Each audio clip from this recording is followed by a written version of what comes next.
अहं सर्वदा दुःखभारावसन्नो भवान् दीनबन्धो स्वधन्यं नयासे भवद्भक्तिद्रोत स्वधा क्लुप्तबालो ममातिप्रथं नाशयो मासु दत्तो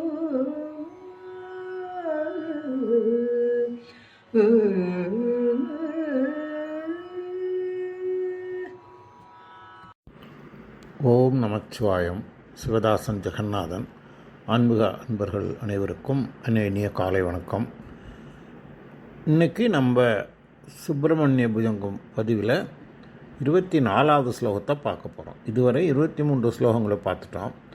நம்ம 22வது ஸ்லோகம் வரையும் அவர் ஆதிசங்கரர் முருகப்பெருமானிடம் யம பயம் என்னுடைய உள்ளத்திலிருந்து நீக்க வேண்டும், யமதூதர்கள் என்னுடைய உயிரை பறிக்க போது எனக்கு அந்த மரண பயம் ஏற்படும், அந்த பயத்திலிருந்து என்னை விடுவிக்க வேண்டும். அதை விடுவிக்கணும்னு சொன்னால் நீ மயில் மேலே சன்னை தந்த சக்தி வேலோடு என் பக்கத்தில் பயப்படாத.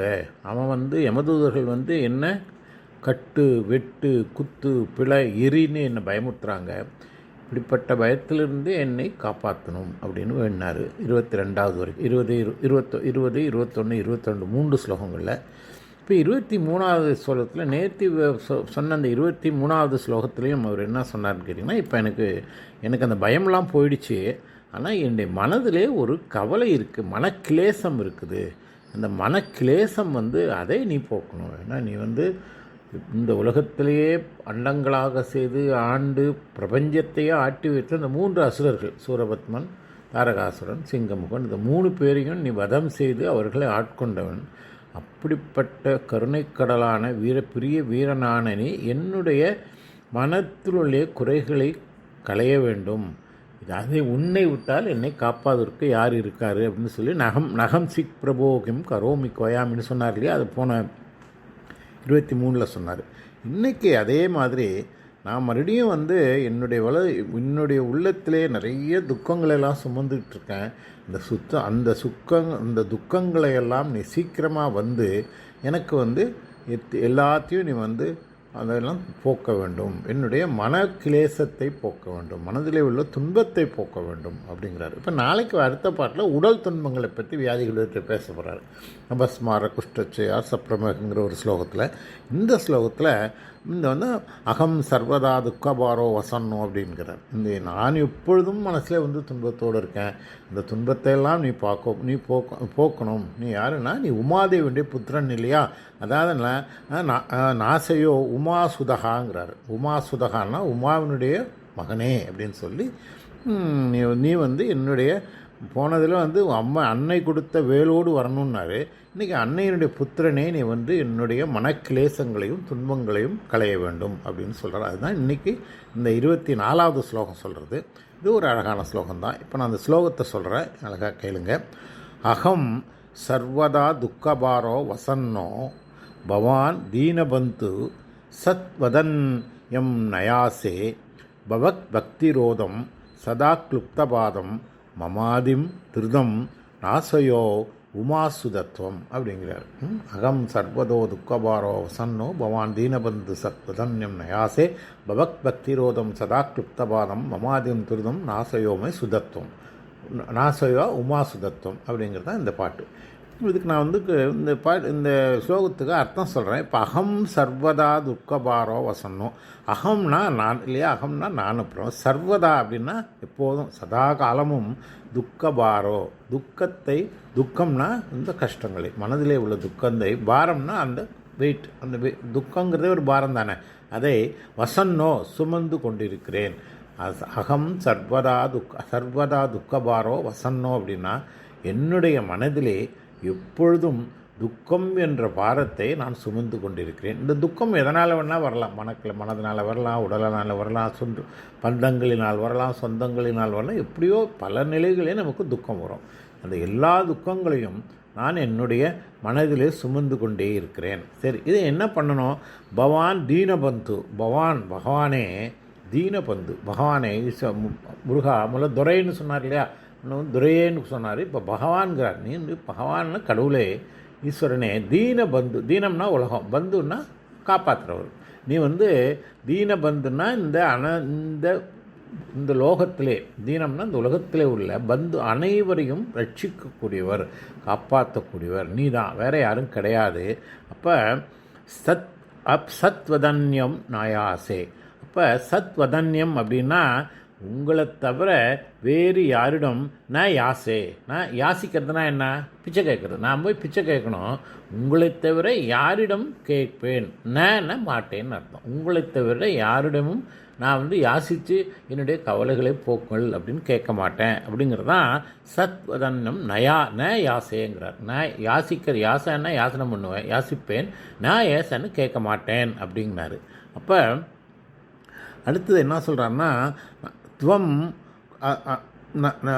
நயாசின் ஸ்ரீ பவக் பக்திரோதம் சதா லுப்தபாதம். பவக் பக்திரோதம் சதா லுப்தபாதம்னா எனக்கு வந்து நான் துவம் அப்படின்னா எனக்கு எப்பொழுதும் கொடுக்கும் இம்சை. எனக்கு வந்து இந்த மனதிலே உள்ள கிளேசத்தினால் எனக்கு எப்பொழுதுமே இம்சையாக இருக்குது. க்ளுப்தபாதம் அப்படின்னா எனக்கு கிடைக்கக்கூடிய கஷ்டமும் என்னை பவத் பக்தி அது என்ன பண்ணுதுன்னா, இந்த கஷ்டங்களும் என்னுடைய மனதிலே உள்ள கிளேசமும் உன்னிடம் பக்தி செய்ய முடியாமல் கஷ்டப்படுத்துது. க்ளுப்தபாதம் பவக் பக்திரோதம் அப்படின்னா என்னுடைய பக்தியை உன்னுடைய பாதத்தில் வைக்க முடியாமல் என்ன கஷ்டப்படுத்துது. அதனால் வந்து அப்போ வந்து அது இல்லாமல் எனக்கு இதனால் உடலுக்கும் மனதுக்கும் வியாதிகள்லாம் வந்துடுச்சு. என்னுடைய மனக்கிளேசனத்தினாலே என்ன உடல் வியாதிகளும் மனோவியாதிகளும் வந்துடுச்சு. அதனால் திருதம் சீக்கிரம் நாசையோ அதை அழிக்க வேண்டும். என்னுடைய இந்த கிளேசங்களை நீ அழிப்பாய். திருதம் நயோசனை சீக்கிரமாக வந்து என்னுடைய மனக்குலைகளை, மனத்திலே உள்ள துன்பங்களை அழிக்க வேண்டும். யார்கிட்ட சொல்கிறாரு? உமா சுதகாங்கிறார். உமானா உமாதேவி, பரமேஸ்வரனுடைய சுதகான்னா புத்திரனே, பரமேஸ்வரனுடைய உமாதேவியுடைய புத்திரனே, சக்தியின் மைந்தனே, நீ வந்து என்னுடைய மனக்கிளேசங்களை அழிக்கணும் அப்படிங்கிறாரு. இப்போ என்ன சொல்கிறாரு அப்படின்னா, நான் எப்பொழுதும் துக்கங்கிற பாதத்தை சுமந்துக்கிட்டே இருக்கேன். பகவானே, நீங்கள் தான் எல்லாருக்கும் ஏழைகளுக்கெல்லாம் லட்சகர், இந்த உலகத்தையே தீனபந்து, இந்த உலகத்தையே காப்பாற்றக்கூடியவர். நான் உங்களை தவிர வேறு யாரிடமும் என்னுடைய குறைகளை சொல்லி நான் யாசகம் கேட்க மாட்டேன். இறைவா என்னை காப்பாற்றுன்னு கேட்க மாட்டேன், உங்களை மட்டும்தான் கேட்பேன். ஏன்னா என்னை வந்து ஆனால் நான் கேட்கறதுக்கு முடியாமல் என்னுடைய கஷ்டங்கள் என்னை தடுக்குது. நான் வந்து உங்களை வந்து இப்போ பிரார்த்தனை பண்ணணும், உங்களை வணங்கணும், என்ன கஷ்டங்களையெல்லாம் தீர்த்து வைங்கன்னு நான் கேட்கணுன்னு நான் நினச்சாலும் என்னுடைய மன கஷ்டங்கள் இருக்கு இல்லையா, அது என்ன தடுக்குது. அப்போ இதெல்லாம் இந்த தடுக்காமல் போகிறதுக்கு என்னுடைய மனதுக்கும் உடலுக்கும் உள்ள வியாதிகள் எல்லாம் சீக்கிரமாக வந்து நீங்கள் அழிக்க வேண்டும். உமாதேவி வேண்டும் மைந்தரின்னு சொல்லி அழகாக சொல்கிறாரு. இதுதான் இதனுடைய பொருள். இப்போ நம்ம இந்த ஸ்லோகத்தை பற்றி நம்ம விளக்கமாக பார்ப்போம். இந்த ஆதிசங்கர பெருமான் திருச்செந்தூர் என்ற ஜெயந்திபுரத்துக்கு வந்ததே தன்னுடைய உடலிலே உள்ள வியாதிகளை தீர்ப்பதற்கு இல்லையா. நம்ம ஆரம்பத்திலே பார்த்தோம், அவருக்கு வந்து அபிச்சாரம் பண்ணதுனால பல வியாதிகள் வந்து அவர் அவதிப்பட்டார். அவர் எங்கே இருக்கார்? கைலாசில் இருக்கிறார், சிவபெருமானுடைய பாதத்தில் இருக்கிறோம். அப்போ போய் சிவபெருமான்கிட்ட போய்பட்ட, ஐயா ஈஸ்வரா எனக்கு இந்த கஷ்டமெல்லாம் இருக்குதே, நான் என்ன பண்ணுவேன் போது அப்போ சிவபெருமான் வந்து என்ன தீர்த்து வைங்கிறார். சிவபெருமான் சிரிக்கிறார். சிரிச்சு சொல்கிறாரு, என்னால் முடியாதுப்பாங்கிறாரு. அவரால் முடியாத ஒன்று இருக்கா? அவர் ஒரு திருவிளையாடலை நடத்தணும்னு நினைக்கிறார். நீ வந்து வியாதிகளை தீர்ப்பதற்கு என்னுடைய மைந்தன் ஜெயந்திபுரம் என்கிற திருச்செந்தூரிலேயே குடிகொண்டு கடற்கரையில் உட்காந்துட்ருக்கான். நீ அந்த பையன் அவன் மேலே போய் நீ பாடு, அவனை பார்த்து நீ பாடுனா அவன் தீர்த்து வைப்பான் அப்படிங்கிறாரு. இப்போ நமக்கு எல்லோரும் சிவபெருமான முடியாத செயல் உலகத்தில் பிரபஞ்சத்தில் உண்டா? அவர் அனைத்துமே அவர் தானே. ஆனால் இது ஒரு திருவிளையாடல். நம்ம வந்து 64 திருவிளையாடல்கள் பார்த்துருக்கோம். எல்லாத்தையும் செய்ய முடியாத மாதிரி இருந்துட்டு செய்வார். இந்த பிட்டுக்கு மண் சுமதல் வர அந்த கரையை அடைக்கிறதுக்கு கடைசியில் ஒரு கொட்டு மண்ணை போட்டு கரையை அடைச்சார். அதுக்கு முன்னே என்னென்னா விளையாட்டுலாம் பண்ணார். வந்திக்கிட்டு போய் இந்த புட்டெல்லாம் உடைச்சார், சாப்பிட்டாரு. அங்கே போய் வகைக்கரையிலே உட்காந்து ஆடினார், பாடினார், எல்லாரையும் டிஸ்ட்ராக்ட் பண்ணார். கடைசி சும்மா படுத்து தூங்கினார், இரிட்டேட் பண்ணார். அப்புறம் ராஜா வந்து அடிக்கும்போது அந்த அடி எல்லா பிரபஞ்சத்தின அனைத்தின் மேலேயும் படுக்க வச்சார். ஏன்னா கடைசியில் வந்து ஒரு சிரித்து ஒரு கொட்டு மண்ணால் கரை அடிச்சுட்டு போயிட்டார். எதுக்கு சொல்ல வரேன்னு கேட்டிங்கன்னா, அவரால் முடியாது எதுவும் இல்லை. ஆனால் ஒரு செயல்பாடு. இப்போ எதுக்கு இதை வந்து ஆதிசங்கரர் நீ திருச்செந்தூர் ஜெயந்திபுரம் போ அப்படின்னு சொன்னால் இந்த சுப்பிரமணிய புஜங்கம் என்று ஒரு அரிய பொக்கிஷம், இந்த 33 ஸ்லோகம் இருக்குங்க இல்லையா, இது அரிய பொக்கிஷம். சுப்பிரமணிய புஜங்கத்தை படிக்கிறவங்களுக்கு உண்மையிலேயே வந்து மனம் ஊன்றி படித்தீங்கன்னா எந்த வியாதியும் வராதுங்கிறதுக்கு 2 பேர் சாட்சி. ஒருத்தர் சாட்சி இல்லைங்க, ஒன்று சிவபெருமானே சாட்சி. ஏன்னா அவர் தான் சொன்னார், நீ போய் அவன் முருகன் மேலே பாடு, நீ சரியாக போடுன்னார், சரியாக போச்சு. 2வது முருகப்பெருமானும் சாட்சி, சிவபெருமானும் சாட்சி. சுப்பிரமணிய புதந்தை இந்த 33 ஸ்லோகங்களையும் யார் ஒருவர் படிக்கிறாரோ மனம் ஒன்றி படிக்கணுங்க. சும்மா இப்போ கதை புஸ்தகம் படிக்கலாம் படிக்கக்கூடாது. அந்த ஸ்லோகங்களை மனம் ஒன்றி படித்து அதுக்குள்ளே அர்த்தங்களை தெரிஞ்சுக்கணும். இப்போ வந்து நம்ம பேசுகிறோம் அப்படின்னாக்கா 4 வரி தான், அதுக்கு இவ்வளவு விளக்கங்கள் இருக்குது. அதெல்லாம் நம்ம தெரிஞ்சு உள்ளத்தில் வாங்கினால் நிச்சயமாக எந்த வியாதியும் கிட்டே வராது. அது திண்ணம். அதனால் அப்படிப்பட்ட வந்து அந்த நிலையில் தான் வந்து ஆதிசங்கரர் வந்து பாடினார். பாட்டை தெரியலினார். முருகப்பெருமான் முகத்தை பார்த்த உடனே உள்ளத்திலே ஒரு ஒளி தோன்று. சடாஷா ஹிருதித்யோமே முகான்னி சிறந்தேகிற சாபிஸ்திரம்னு சொன்னார் இல்லையா, 2வது ஸ்லோகத்தில் சொன்னார். ஜானாமி சத்தம்னா ஜானாமி சார்த்தம் அப்படிங்கிற ஸ்லோகத்தில் சொன்னார் இல்லையா. அந்த முகத்தை பார்த்த உடனே உள்ளத்திலே ஒரு பேரொளி. அந்த ஒளி எங்கேருந்து வந்ததுன்னா முருகப்பெருமானுடைய 6 திருமுகங்கள்லேருந்து வந்த பேரொளி என் உள்ளத்திலே புகுந்ததுனால எனக்கு பாட்டு ஊற்றெடுத்து பெருகிச்சு அப்படின்னார். அவர் வந்ததே வியாதிக்கு, இங்கே வந்து கவிஞர் ஆகிட்டார். பாட்டெல்லாம் ஊற்றெடுத்து பெருக்கு, ஊற்று மாதிரி அப்படியே ஊற்றிக்கிட்டே இருக்கு அப்படின்னார். அப்போ அப்படிப்பட்டவருக்கு உடலிலே நோய்கள் இருந்துச்சு, உடலில் மரண பயம் இருந்துச்சு, அப்புறம் மனதிலே நோய் இருந்துச்சு. இப்போ மரணம்ங்கிறது கடைசியாக வர்றது, அதை தான் முதல்ல சொன்னார். முதல்ல 17வது ஸ்லோகத்துலேருந்து அதை ஆரம்பிச்சிட்டார், 19வது ஸ்லோகத்துலேருந்து ஆரம்பிச்சிட்டார். எனக்கு மரண பயம் வரும்போது என்ன எல்லாம் நீங்கள் அந்த போக்கணும், மரண பயத்தை போக்கணும். இந்த யமதூர்களுடைய என்னை போட்டு விரட்டுறாங்க, என்னை பயமுறுத்துறாங்க அப்படின்னு கேட்டார். இப்போ அது மரண பயம் எனக்கு போயிடுச்சு. ஆனால் என் மனதிலே உள்ள கிளேசங்களை, மனதிலே நீ என்னென்னமோ கவலைகள் இருக்குது. இப்போ நம்ம மனித பிரிவாக பிறந்தவர்களுக்கு கவலை இல்லாத மனுஷன் யாரும் இருக்கா? கவலை இல்லாத மனுஷன் யாருமே கிடையாது. ஏன்னா ஏதாவது ஒரு கவலை இருக்கணும். கவலை இருந்தால் தான் இந்த இயக்கம் நடக்கும். கவலையோ ஒரு எண்ணங்களோ ஒரு செயல்பாடுகளோ இதெல்லாம் இருந்தால் தான் இந்த பிரபஞ்சத்தின் இயக்கம் நடக்கும். அப்போ அதில் நிறைய உனக்கு துன்பத்தை தரக்கூடிய கவலைகள் இருக்கும். அப்போ இப்போ உதாரணமாக நம்ம ஒரு பொண்ணு இருக்குது, பொண்ணுக்கு கல்யாணம் பண்ணணுங்கிற கவலை அது துன்பமான கவலை. இன்பமான கவலை, ஐயோ எப்படி யாரும் பொண்ணு கல்யாணம் பண்ணி நல்ல இடத்துக்கு நல்ல மாப்பிள்ளையாக கொடுத்து அனுப்பணும். அதுமாதிரி பையன் நல்லா படிக்கிறான், அவன் நல்லா படித்து நல்ல வேலைக்கு போகணும், நல்லா ஒரு லைஃப்பில் செட்டில் ஆகணும். இதெல்லாம் கவலைகள். ஆனால் இதெல்லாம் ஒரு இன்பத்தை தரக்கூடிய கவலைகள் இல்லையா? அதே நேரத்தில் ஐயோ மரணம் வரப்போதே அப்படின்னா மரணம் ஒரு துன்பமான விஷயம், அது துன்பத்தை தரக்கூடிய கவலை. எனக்கு எல்லா கவலையும் இருக்குது, எல்லா கவலையும் நீ போக்கணும் அப்படிங்கிறது தான் இந்த 22, 23 இந்த இதெல்லாம் சொல்லிட்டு வந்தார். அதே போல் இன்றைக்கும் அந்த கவலைகளை அந்த கவலைகளால் என்ன ஆகுதுன்னா, நான் உன்னை வணங்குவதற்கு கூட என்னால் முடியல. என்னுடைய மனக்கிலேசங்கள், என்னுடைய கவலைகள், என்னுடைய அது எல்லாத்தையும் உன்னை வணங்கி, நான் உன்னை வணங்கினா தானே உனக்கு தெரியும், முருகா என்னை காப்பாற்றுன்னு நான் சொல்லணும். ஏன்னா சொல்ல வேண்டிய, அதாவது கடவுளை நம்ம வணங்குவது அப்படிங்கிறது டோட்டல் சரண்டர். அது எல்லாத்தையும் ஒரு பாதத்தில் போடணும். அந்த பாதத்தில் சொன்னால் தானே ஒரு பாதத்தில் போட முடியும். மனசுக்குள்ளே வச்சுக்கிட்டு இருந்து பிரயோஜனம் இல்லை. ஆனால் அவருக்கு தெரியாதானா தெரியும், இறைவனுக்கு தெரியாத எதுவும் இல்லை. ஆனால் நம்முடைய வாய் விட்டு நம்முடைய கவலைகளை அவர்கிட்ட சொல்லணும். அதனால் சொல்கிறார், நான் எல்லோ கவலைகளையும் நீங்கள் போக்க வேண்டும் அப்படின்னு சொன்னால். ஏன்னா இவர் தீனபந்துங்கிறார். பகவானை தீனம்னா தீனம்னாக்கா உலகம், பந்து உலகத்துக்கே ரட்சகர், பிரபஞ்சத்துக்கே ரட்சகர். அவர் உங்களுக்கு அவ்வளோப்பட்டவர். நீங்கள் இந்த தீனபந்துவாக நீங்கள் என்னுடைய மனசிலே எப்போ பார்த்தாலும் கவலைகள் வாட்டிக்கொண்டே இருக்கிறது. கவலை இல்லாத மனிதன் சரியில்லைன்னு சொன்னோம். அந்த கவலை இருக்கிறது, இந்த கவலையெல்லாம் போகணும். ஏன் கவலை போகணும்னு சொன்னால், நான் உங்களை வணங்கணும், என்னால் உங்களை வணங்க முடியவில்லைங்கிறார். எனக்கு கவலை போன சந்தோஷத்துக்காக சொல்லலை, என்னுடைய கவலைகள் இருப்பதனால உங்களை மேலே பக்தி பண்ணக்கூடிய சக்தியை நான் இழந்து விட்டேன். மனசில் போட்டு அரிச்சிக்கிட்டே இருந்தேன்னா, கண்ணை மூடிட்டு முருகான்னு நினைக்கும் போது, சரி நாளைக்கு என்ன இது நடக்கும், இங்கே அது நடக்குமா, இங்கே இது நடக்குமா, இது கிடைக்குமா, அதுக்கு அந்த கவலைகள் இருந்துச்சுனாக்கா இறைவனிடம் உள்ளத்தை செலுத்த முடியாது. அந்த மாதிரி நிலையில் இருக்கிறதுனால தான் நீ இந்த உன்னுடைய பக்தி பண்ணுவதற்காக எனக்கு கவலையை நீக்குங்கிறார். இப்போ அவருக்கு வேண்டுவது கவலையை நீக்குங்கன்னு சொல்லலை, நான் கவலையினால் உங்களிடம் பக்தி பண்ண முடியவில்லை. இது நீங்கள் நல்லா இந்த ஸ்லோகத்தில் சொல்ல வர விஷயம் அதுதான். எல்லாம் டைரெக்டாக எனக்கு கவலையெல்லாம் போக்கு முருகான்னு அவர் சொல்லவே இல்லை. ஏன்னா கவலையில் இருக்குது, கவலைனால கஷ்டப்படுறேன், இந்த கவலையெல்லாம் எனக்கு போக்கணும்னு ஒன்றுக்கிட்ட நான் பிரார்த்தனை பண்ணணும். ஆனால் என்னுடைய மனம் பிரார்த்தனையில் ஈடுபட மாட்டேங்குதே. அப்போ அதனால் அந்த கவலைகளை நீக்கினா எதுக்குன்னா உன்னை பிரார்த்தனை பண்ணுவதற்கு, உன்னை வணங்குவதற்கு அந்த கவலைகளை நீக்குன்னு சொல்கிறாரு. அப்போ உன்னை வணங்கினா எல்லாம் சரியாக போடும். அது இல்லாமல் நீ வணங்கும்போது நான் வணங்குவதற்கே நீ கவலையில் நீக்கிடுறேன் இல்லையா? ஆனால் அதுக்காக நான் வணங்காமல் இருக்க முடியும்? நான் என்னுடைய எய்ம் உன்னை வணங்கணுங்கிறது தான்.